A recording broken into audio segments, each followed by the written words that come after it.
Au milieu de la nuit, dans un immense bureau, quelque part en Ukraine, un ordinateur isolé se réveille. Après le démarrage, il ne se passe tout d'abord rien. Puis, un nouveau fichier apparaît sur le bureau. Perf-C, un fichier vide, sans extension. Un dossier Windows est ouvert et le fichier y est déplacé. Quelques secondes plus tard, l'ordinateur s'éteint. Personne n'était là pour remarquer ce petit événement. Le lendemain, alors que les employés commencent leur journée entre café et ragots, il se passe quelque chose d'étrange. Les ordinateurs de toute l'entreprise se mettent soudain à redémarrer. Mais au lieu de l'écran d'accueil de Windows, ils affichent ceci, un message de rançon. Une demande de $300 en bitcoins pour chaque machine infectée. Les dirigeants de l'entreprise sont abasourdis. Ils discutent, ils se disputent avant de parvenir à une conclusion. C'est leur revenu qui est en jeu, l'entreprise ne peut pas se permettre de tout arrêter et d'attendre un correctif. Ils transfèrent alors un paiement juste pour voir ce qui va arriver. Plusieurs heures passent, rien ne change. Toutes les machines sont encore chiffrées. L'équipe informatique tente de comprendre ce qui se passe, les autres salariés bénéficient d'un jour de congé. Sur le chemin du retour, ils comprennent que leur petite entreprise n'était pas la seule. Ils sont devenus les témoins parfaits de la catastrophe qui s'abat sur le pays. Certains d'entre eux se rendent dans une station-service mais ne peuvent pas acheter d'essence. Les systèmes de paiement ne fonctionnent pas. D'autres choisissent les transports publics et ne peuvent pas acheter de tickets. Ils se tournent vers le paiement en espèces, mais tous les distributeurs des environs sont également hors service. Les hôpitaux ne peuvent pas accéder à leurs dossiers, les entreprises ne peuvent pas envoyer leurs factures. La Poste ne peut pas livrer les colis. Il s'agit d'une véritable apocalypse numérique. En l'espace de quelques heures, une grande partie de l'économie du pays tout entier s'arrête. Presque toutes les entreprises, institutions et services sont hors service. Puis ça déborde les frontières. Transport maritime international, médicaments, compagnies pétrolières, il suffisait d'avoir un bureau en Ukraine pour que le fléau rouge et noir vous attrape. Oups, vos fichiers importants sont chiffrés sur l'ensemble de leur réseau, sur des milliers, de milliers, de milliers, de milliers d'ordinateurs dans le monde. Mais pas celui-là. L'ordinateur qui s'est réveillé au milieu de la nuit précédant l'attaque. Pour une raison ou une autre, lui, il va bien. Il continue à fonctionner comme si de rien n'était.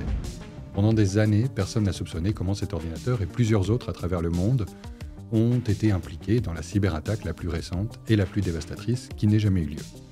Ce sont ces ordinateurs qui détiennent les réponses aux questions sur NotPetya, une arme qui a montré au monde à quoi ressemble une cyberguerre à grande échelle. C'est arrivé le 27 juin 2017 et le monde n'a plus jamais été le même depuis. L'insouciance du milieu des années 2010 s'est évaporée et a été remplacée par une nouvelle réalité. Impossible de revenir en arrière, no rollback. En 2017, des cyberattaques dévastatrices sur des infrastructures ukrainiennes, ça n'avait rien de neuf. 2 ans plus tôt, le pays avait connu la première attaque documentée contre son réseau électrique, laissant près d'1/4 million de personnes sans électricité au milieu d'un hiver glacial. En 2016, l'attaque s'est répétée en coupant l'électricité de la capitale, Kiev. Les 2 attaques étaient différentes de l'activité cybercriminelle habituelle. Elles avaient été lancées par des personnes qui connaissaient l'infrastructure ainsi que le fonctionnement interne du réseau électrique ukrainien. Ils ont exploité certaines vulnérabilités de premier plan et ont utilisé un logiciel incroyablement puissant qui a causé des dommages physiques à l'infrastructure. Tous ceux qui ont pu voir le code n'avaient aucun doute. Il s'agissait d'opérations dont seuls les groupes de pirates informatiques d'État étaient capables. À première vue, le coupable semble évident. Depuis 2014, l'Ukraine est en guerre contre la Russie. Tout a commencé par une révolution à Kiev ou un coup d'État selon la Russie. L'administration présidentielle ukrainienne, connue pour sa corruption, a été renversée par des citoyens et politiques pro-occidentaux. À l'époque, l'armée russe a envahi et saisi plusieurs régions d'Ukraine dans le cadre d'une occupation qui ne sera surpassée que par la seconde invasion en 2022. Alors que des accords de cessez-le-feu étaient signés et que cette guerre chaude dans l'est de l'Ukraine se calmait, le conflit s'est éloigné des lignes de front. Opérations de sabotage, assassinats, tous les types de guérillas imaginables sont devenus le pain quotidien. Mais maintenant, pour la première fois dans l'histoire, les belligérants disposaient d'un nouveau domaine. Les gens en Ukraine, comme en Russie, vivaient une grande partie de leur vie en ligne. Les infrastructures des 2 pays étaient également fortement interconnectées. Les 2 parties étaient plus que désireuses de tirer parti de cette situation. À ce point, la Russie avait acquis une grande expérience dans la conduite de cyberattaques. En 2007, elle avait attaqué l'Estonie lors de la première tentative mondiale d'attaque DDoS visant à plonger un pays entier dans le chaos. En 2008, elle avait répété le même scénario lors de son invasion de la Géorgie, aidant ses troupes à coups d'obus numériques.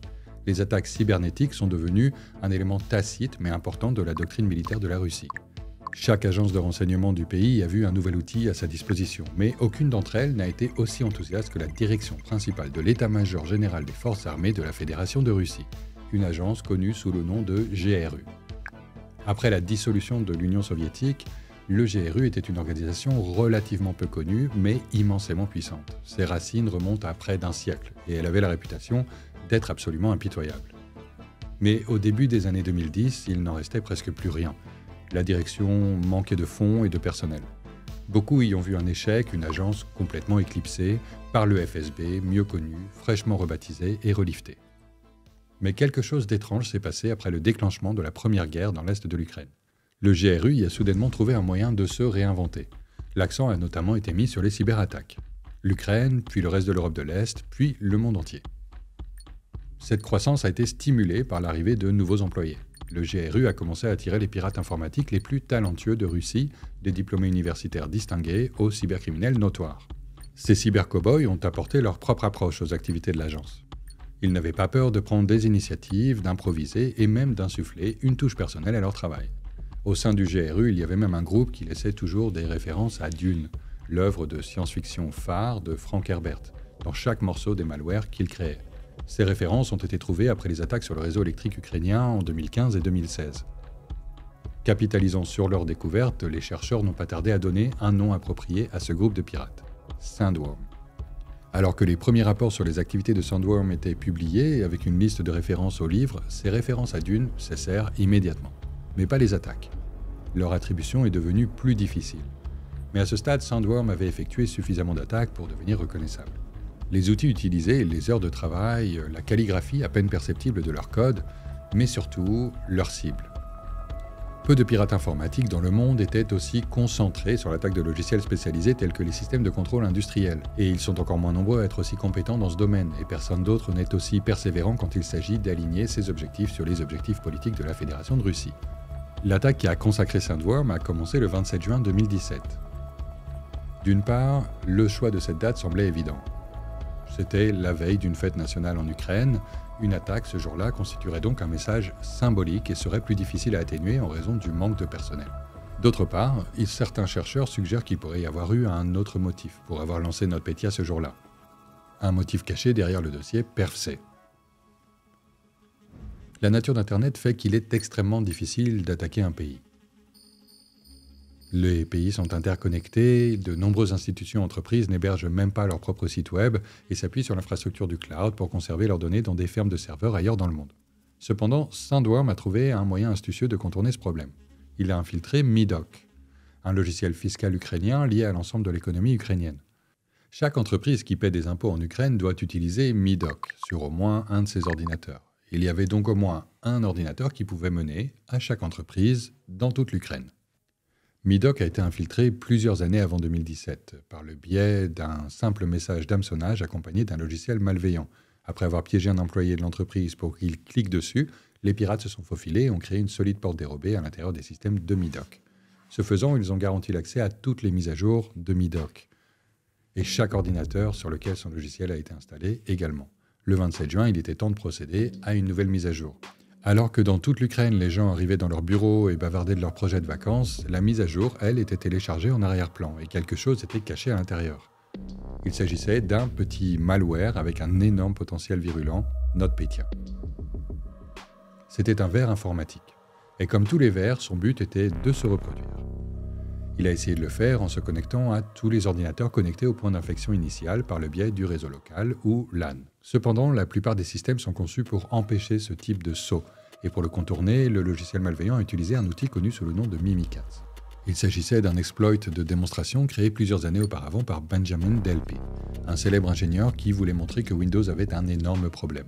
Toutes les machines Windows stockaient leurs mots de passe de manière non sécurisée et Microsoft n'a rien fait pour changer ça. Rien n'a changé, même après que Delpy ait publié sa preuve de concept publiquement. Microsoft l'a simplement ignoré, mais pas les cybercriminels. En utilisant Mimikatz, NotPetya pouvait s'introduire dans n'importe quel ordinateur du réseau et y obtenir un accès administrateur. Et quand ça ne marchait pas, il appliquait deux autres exploits, Eternal Blue et Eternal Romance. Tous deux ont été mis au point par l'Agence nationale de sécurité des États-Unis, des armes cybernétiques incroyablement avancées. Elles ont utilisé une fonction obscure de Windows qui permettait le partage direct d'informations entre ordinateurs. Eternal Blue et Eternal Romance ont exploité cette fonctionnalité pour partager du code malveillant et prendre le contrôle de tout ordinateur se trouvant sur le même réseau. Tous deux ont été dérobés des mains de la NSA par un énigmatique groupe de hackers connu sous le nom de Shadow Brokers et mis en ligne dans l'une des plus grandes fuites de l'histoire de la cybercriminalité.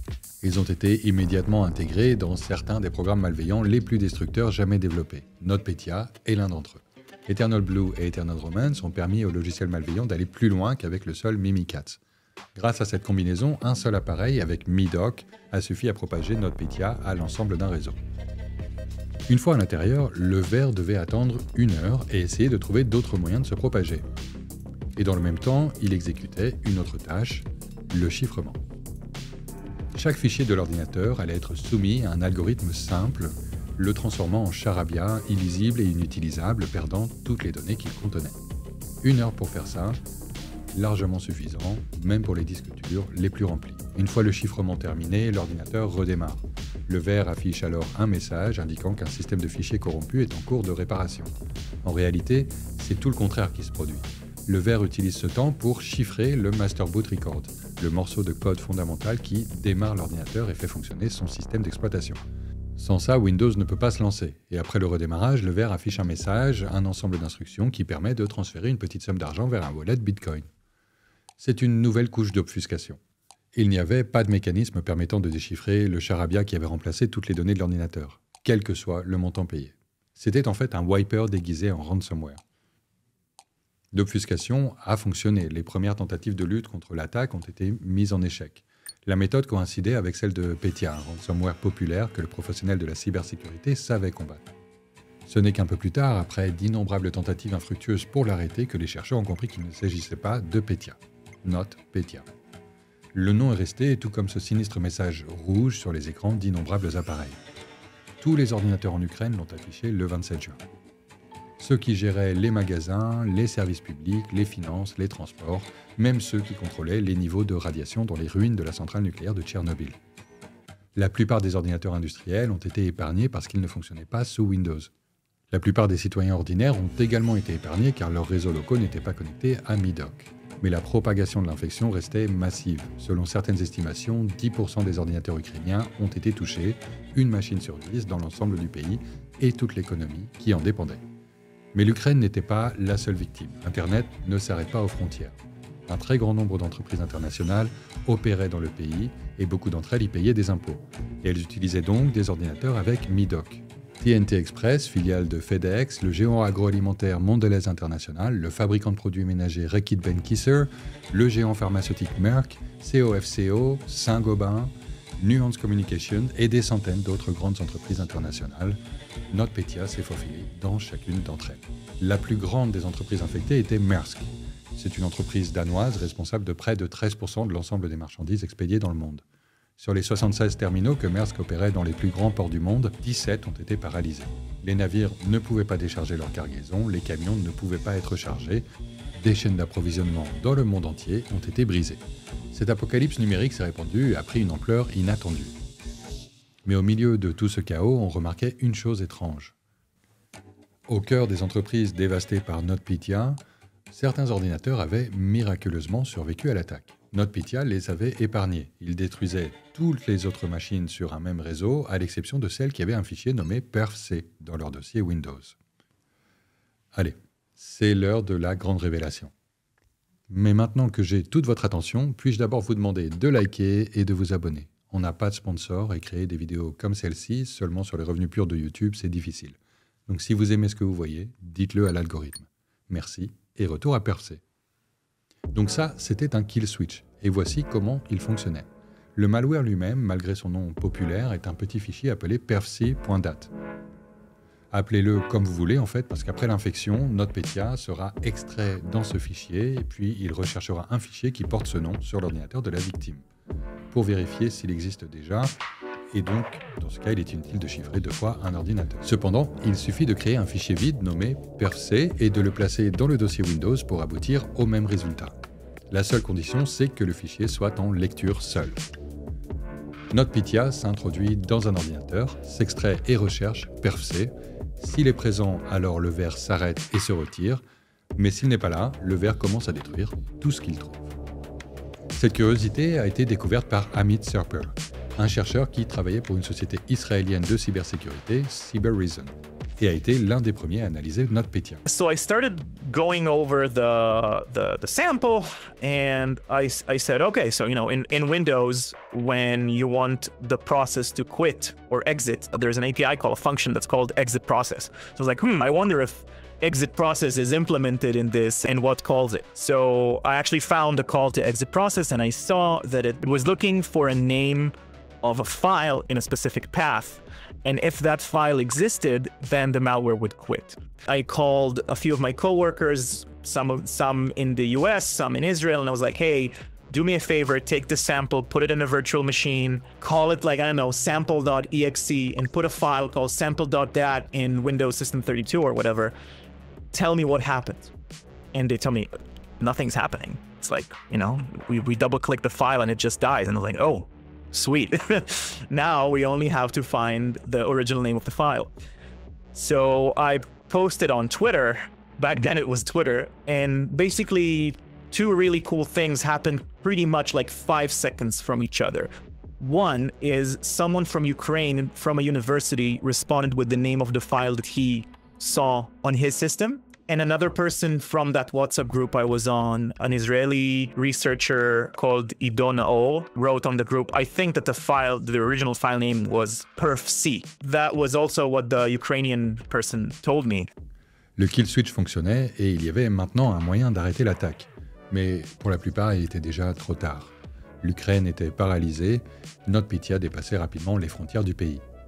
Artem Mikhailov est l'une des personnes qui a dû faire face à cette situation, un chercheur de l'USSP, une société ukrainienne de cybersécurité qui s'est retrouvée au cœur de l'attaque.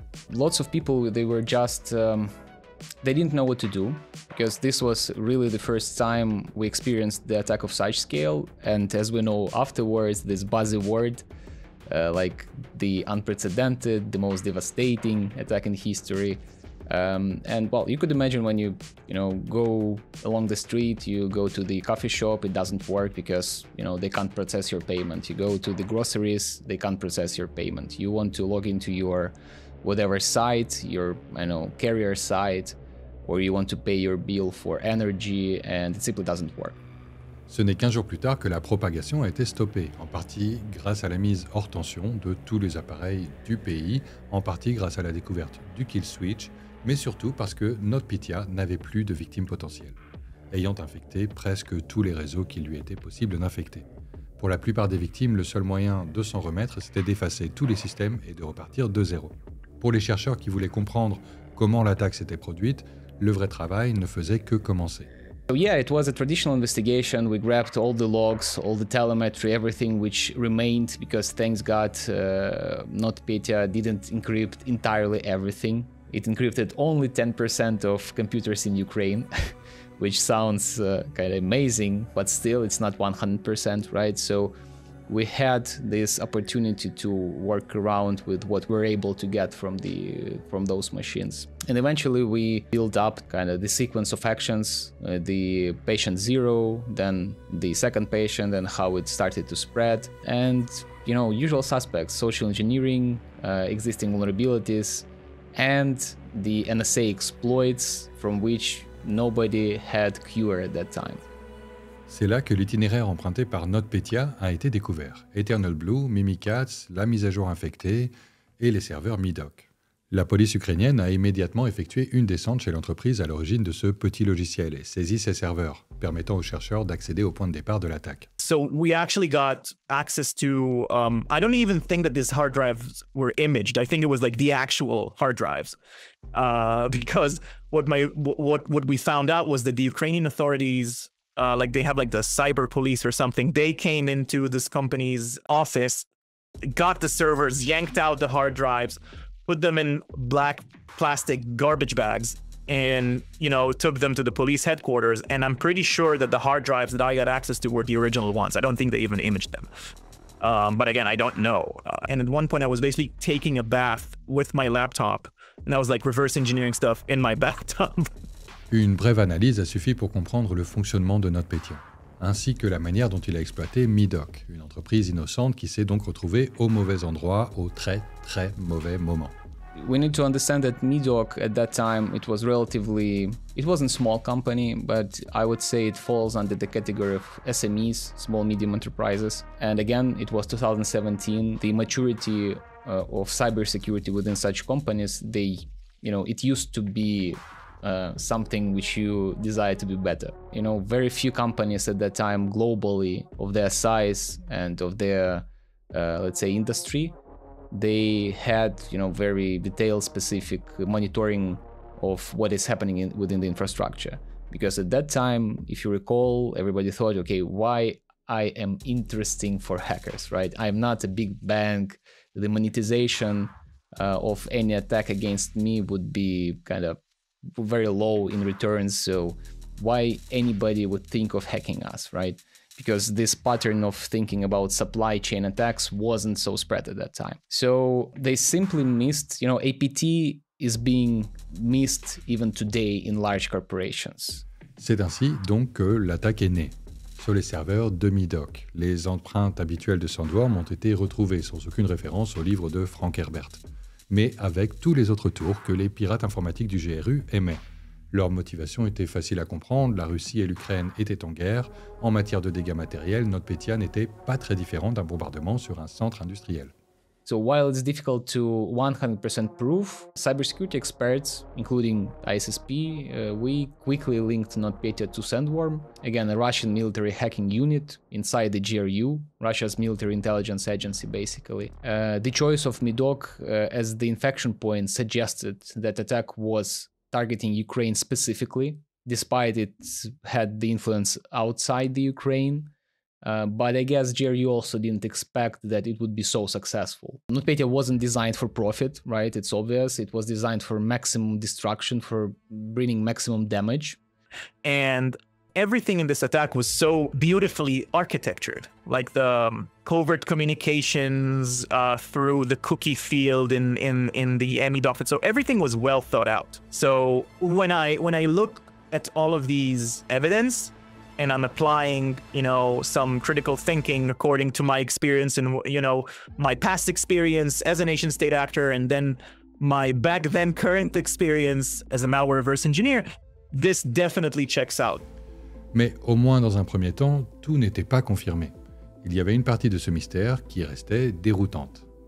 PerfC. Certains ordinateurs au cœur de l'attaque étaient immunisés contre NotPetya, comme si une main invisible les immunisait contre une épidémie imminente. L'ordinateur du bureau ukrainien anonyme que nous avons mentionné au début était l'un d'entre eux, mais des douzaines d'autres ont été trouvés dans toute l'Ukraine, dans toutes sortes d'entreprises et d'institutions. Pour ça, il y a plusieurs hypothèses. D'une part, si vous créez une arme secrète, il est logique de le doter d'un système d'arrêt au cas où il échapperait à votre contrôle. Si NotPetya s'était échappé et avait commencé à ravager la Russie, le gouvernement aurait pu simplement distribuer des instructions à ses sujets et mettre fin à l'attaque. Et pourtant, NotPetya s'est bien échappée et elle a fait des ravages en Russie. Gazprom, le géant pétrolier russe le plus connu, a été infecté par ce virus et a subi des pertes considérables. On ne saura peut-être jamais s'il avait reçu ce kill switch afin d'épargner au moins une partie de ses réseaux. Mais ce qu'on sait, c'est que certains ordinateurs en Ukraine avaient ce fichier. Ce qui amène une autre hypothèse, que NotPetya n'était pas seulement une tentative de bombardement numérique de l'Ukraine, mais un moyen de couvrir les traces d'une opération beaucoup plus insidieuse. So now, in 2025, when we're talking, we know, according to Andy's book, that the reason why this mechanism with the file, with the vaccine was there, was to keep key machines from being encrypted. Because when you're a threat actor and you're, burrowing your way into someone else's network, you want to leave access. Because in these kind of attacks, the destructive phase, such as NotPetya, is not necessarily if you just want to cause damage. It's also if you want to cover your tracks. So let's say you did something and you don't want people to know what you did, right? Or you did something and something went wrong and you weren't able to complete whatever it is that you wanted to do, or you just wanted to cause chaos and remove all of the evidence, you would do something like that. But you would still, as a threat actor, you would still want to leave access to the network, for a rainy day or for the next phase of the attack or whatever. Cette hypothèse a été émise par un journaliste, Andy Greenberg. dans son livre sur l'histoire des attaques de Sandworm. Elle est soutenue par la grande majorité des chercheurs qui ont étudié NotPetya. Et elle éclaire la manière dont l'attaque a été menée et les raisons qui l'ont motivée. Si on en croit cette hypothèse, NotPetya n'était pas un simple wiper, conçu pour causer le plus de dégâts possible. Il a été conçu pour effacer les traces d'opérations de cyberespionnage antérieures et préparer le terrain pour d'autres opérations de ce type à venir. La Russie n'a pas seulement bombardé les infrastructures ukrainiennes, mais elle a également effacé les empreintes qui auraient pu compromettre ses espions, et a également soigneusement évité tout dommage excessif, laissant la porte ouverte à de futures infiltrations. From my past experience as someone who used to be a nation-state actor, it makes sense. I mean, it makes sense to because again, this was an operation that was very successful, maybe even too successful, right? And a lot of thought was put into it. On a également beaucoup réfléchi aux leçons à tirer de cette attaque. Après tout, c'était la plus grande que le monde ait jamais subie. Les dégâts ont été évalués à au moins 10 milliards de dollars, cette somme étant l'estimation la plus basse possible, plutôt que le coût réel de la réparation des systèmes et de la compensation des dommages. D'innombrables entreprises internationales ont été infectées et beaucoup d'entre elles ont gardé le secret sur ce piratage. Mais pour la plupart des gens, ça a servi d'alerte, une alerte qu'il valait mieux ne pas manquer. So after the NotPetya, we had a boost of tabletop exercises across different industries, right? We had a boost for services which we came up with after NotPetya, and we called them compromise assessments. So from this perspective, obviously, when you're very near to that, when you simply can't pay for your groceries, when you're on the road before the holiday day, obviously it influences, right, the mindset, and you understand, okay, it looks like important, and either we should refuse from using digital systems, or we should invest into cybersecurity and change something. And even during last 3 years, we had attacks even bigger than NotPetya in a sense. But because of Russians has prepared us, again, in a sense, to fighting back with those cyber attacks, the impact was kind of lower. So yeah, we had lots of interest from professionals in the industry. They all came to Ukraine to speak, not just, to have a phone call, but they wanted to have hands-on, to feel it, how it's like to be a nation which was so heavily affected. Mais tout le monde n'a pas retenu la leçon. Il a fallu plusieurs années aux États-Unis et à d'autres pays pour se décider à accuser la Russie, même si leurs chercheurs avaient repéré les traces du GRU dès le premier jour. Et même après la publication par la Maison-Blanche de ses propres analyses des événements, qui confirmaient l'implication de la Russie, l'impact de ces mesures a été au mieux minime. And I think that what we should have asked, as not necessarily as security professionals and security researchers and reverse engineers, but as people, as citizens of the world, we should have demanded our governments and international organizations such as the UN or I don't know, like to maybe actually do something useful with all of their resources and have stronger mechanisms to hold countries, threat actors, whatever, people who do these malicious operations to hold them accountable. And what happened with WannaCry, with NotPetya, with myself and other people was that it was the researchers, the individual researchers, not as companies, but as as I said, I was sitting in my parents' living room in Israel with like nothing to do and 4 hours to kill. Marcus Hutchins, malware tech back with WannaCry, was also like, he was looking at it, for shits and giggles. And we were very lucky as a collective that, it was just like a bunch of bored people like myself trying to like mess with things and press buttons and see what happens. But I think that it showed us that we are not as resilient as we think we are. And while the products that we sell may do a good job the vast majority of the time, it only takes, one incident like NotPetya, like WannaCry, to like really show us how fragile everything is. Mais il y avait encore une autre leçon que le monde aurait pu retenir. NotPetya a été lancé par l'armée russe, mais les outils qui l'ont rendu possible, les outils qui ont fait ce qu'il est devenu, ils étaient pas russes. Ces exploits avaient été volés à la NSA et distribués aux cybercriminels du monde entier, déclenchant certaines des attaques les plus dévastatrices jamais menées. On racontera peut-être l'histoire de la fuite des Shadow Brokers ici dans un autre épisode de No Rollback, où on pourrait parler de WannaCry, une autre attaque massive rendue possible par les outils volés à la NSA. Y a-t-il d'autres histoires dont vous aimeriez que nous parlions? Laissez vos suggestions dans les commentaires. Et pour soutenir notre contenu, likez cette vidéo et abonnez-vous à la chaîne. Merci et à très bientôt dans une prochaine vidéo.